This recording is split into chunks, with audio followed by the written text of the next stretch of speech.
Langkah ketiga. Langkah keempat adalah manifestasi. Apa itu manifestasi? Disinilah pada saat kamu mendapatkan hasil. Oke, jadi kamu sudah menjadi pria idaman, bukan mencoba. Kamu sudah komunikasi dengan visualisasi dan mantra. Kamu sudah menyerahkan jalannya kepada yang pencipta, dan akhirnya kamu akan mendapatkan hasil. Hasil disebut manifestasi. Nah, pada saat manifestasi ada dua bentuk yang akan datang kepada kamu. Dua bentuk manifestasi. Satu, yang kamu inginkan tiba-tiba terjadi di depan kamu dapat apa yang kamu inginkan. Boom. Kamu ingin wanita cantik seperti A, wanita cantik seperti A datang untuk kamu, selesai. Itu satu. Ingat, hanya ada dua bentuk datangnya.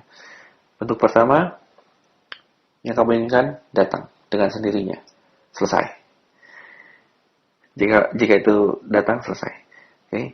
Kedua, bentuk kedua dari manifestasi adalah kamu dapat ide. Oke? Dapat ide. Jadi misalnya kamu lagi jalan-jalan, atau lagi mandi, atau lagi tidur, atau lagi apapun, kamu tiba-tiba muncul ide di kepala kamu. Dan pada saat muncul ide, jangan ragu, jangan analisa, jangan mikir-mikir dulu, lakukan ide tersebut. Just do it. Walaupun ide tersebut sepertinya tidak ada hubungannya dengan apa yang kamu inginkan. Oke? Jadi satu, yang kamu inginkan datang kepada kamu, selesai. Dan kedua, kamu dapat ide. Oke? Pada saat dapat ide, jangan ragu, jangan berpikir, jangan dianalisa, just do it, lakukan. Walaupun idenya tampak seperti tidak ada hubungannya dengan apa yang kamu inginkan. Oke? Nah, bentuk ide seperti apa? Ide adalah sesuatu yang muncul di kepala kamu seperti, coba deh saya coba ini, atau coba deh saya coba itu, atau kamu kesini, kamu kesitu, gitu. Misalnya, kamu ingin wanita cantik seperti A. Terus, kamu lagi bengong, tidak tahu apa-apa, kamu sudah visualisasi, sudah mantra, sepertinya semua belum berubah, kamu lagi bengong, lagi diam-diam saja, dan tiba-tiba muncul ide. Ke toko buku sekarang, seperti itu. Seperti kepala kamu bicara kepada kamu. Toko buku sekarang. Gitu. Terus kamu berpikir, ngapain ya ke toko buku? Ada apa ya? Ngapain gitu. Tapi entah gimana, kamu merasa itu ide, dan kamu jangan ragu, dan kamu jangan menganalisa, dan kamu jangan menyatakan bahwa ini tidak ada hubungannya. Jika muncul ide ke toko buku, kamu langsung ke toko buku. Tiba-tiba pada saat kamu ke toko buku, kamu akan dapat ide lagi.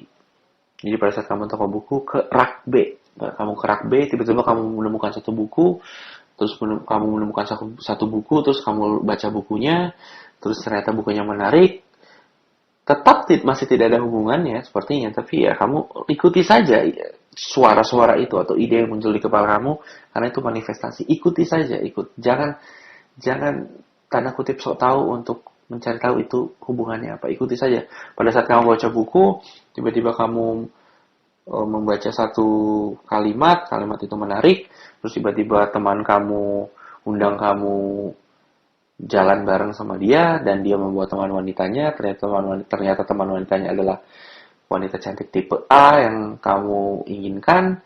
Kamu bingung mau ngomong apa, tiba-tiba dia ngomongin sebuah buku, yang bukunya ternyata yang kamu beli di toko buku, dan tiba-tiba kamu kaget, terus kamu bilang, oh ya, saya juga baca buku itu loh, tiba-tiba terjadi koneksi secara alami.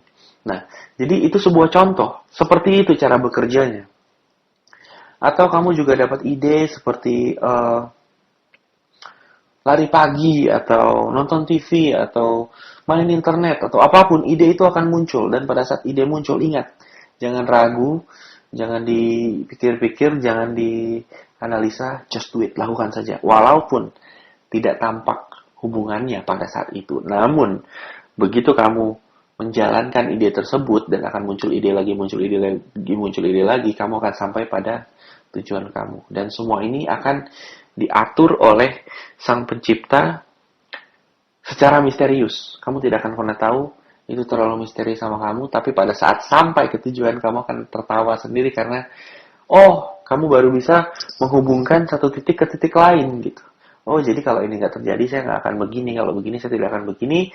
Kalau dari sini, saya tidak begini. Kalau tidak begini, saya tidak akan ketemu dia di sini.